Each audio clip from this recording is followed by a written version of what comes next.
पर धीरे धीरे समझ आया कि ये जिंदगी एक सांप सीढ़ी के खेल जैसा है, जहां बुरे अनुभव, बुरे रिश्ते, बेरोजगारी, नुकसान, बीमारी, किसी अपने की मौत और कभी कभी अपने ही कर्म हमें एक सांप की तरह डस लेते हैं और फिर अपने जहर से हमारी जिंदगी में अंधकार, मायूसी और तन्हाई भर देते हैं।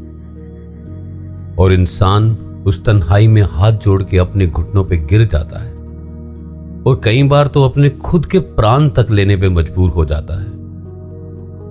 मैं भी अपने जीवन में ऐसे ही कुछ सांपों का शिकार हो गया और एक रात अपने घुटनों पे था, मुझे माफ कर दो या शायद मेरी जान ले लो, यही कुछ बुदबुदा रहा था। देर बाद रात में एक आवाज सुनी, जैसे कोई पूछ रहा हो, अगर माफ कर दिया तो क्या करोगे? ऐसे लगा जैसे मैं खुद से ही पूछ रहा हूं और आवाज मेरे दिल से आ रही हो। क्या करूंगा? कुछ भी करूंगा। डरोगे तो नहीं? क्यों डरूंगा? जो मैं तुम्हें बताऊंगा वो तुम्हें दूसरों को बताना पड़ेगा, तो इसमें डरने की क्या बात है? देना ही तो है। कई बार देना भी गले पड़ सकता है। आवाज में एक मुस्कुराहट थी, जैसे भगवान कृष्ण के होठों पे।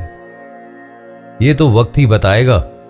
आवाज सख्त हो चुकी थी, जैसे मेरे मनोबल की परीक्षा ले रही हो। मैं तैयार हूं।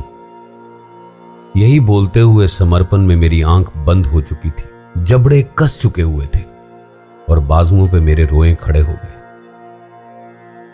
कुछ बाद थक के मैं सो गया, पर अगले कुछ दिनों में मैंने अपने अंदर एक बदलाव को महसूस किया, अपने अंदर एक अजीब सी ऊर्जा को और चेतना को।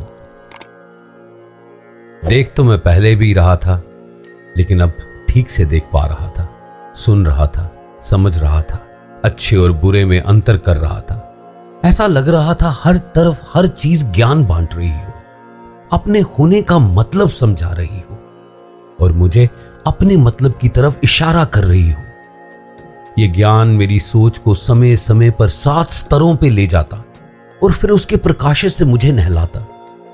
ये अनुभव उत्तरी ध्रुव की सुनहरी रोशनियों से लंबा, विशाल, समुंदर से ज्यादा गहरा और अंतरिक्ष से ज्यादा रहस्यमय था। मैं ये भी जान पा रहा था कि पृथ्वी पे हमारा जीवन कोई संयोग नहीं है, बल्कि ये तो एक बहुत ही बुद्धिमान स्वयं चलित प्रणाली है जो लाखों वर्षों से चल रही है। मैं ये भी जान पाया कि मैं पहला नहीं हूं जो इस चेतना का अनुभव कर रहा है और आखिरी भी नहीं। ये तो तब से चल रहा है जब से ये सृष्टि का निर्माण हुआ है। समय समय पे इस जिंदगी को अच्छा बनाने के लिए और बुराई को खत्म करने के लिए मनुष्य की सोई हुई चेतना को परमात्मा ने हमेशा जगाया है, जिससे उस मनुष्य ने एक ध्रुव तारे की तरह न सिर्फ उस वक्त के अंधकार को बल्कि भविष्य की परेशानियों का भी समाधान किया। विश्व भर में प्रसिद्ध कलाकार, नेता, खोजकर्ता, आविष्कारक, सबकी जिंदगी में एक बदलाव की कहानी है, जिससे उन्होंने उस दुनिया में बदलाव लाया और ये चलता रहेगा जब तक ये पृथ्वी है और सांस लेता हुआ एक भी मनुष्य। मैं जागृत था और जीवन के गूढ़ रहस्यों को समझ रहा था।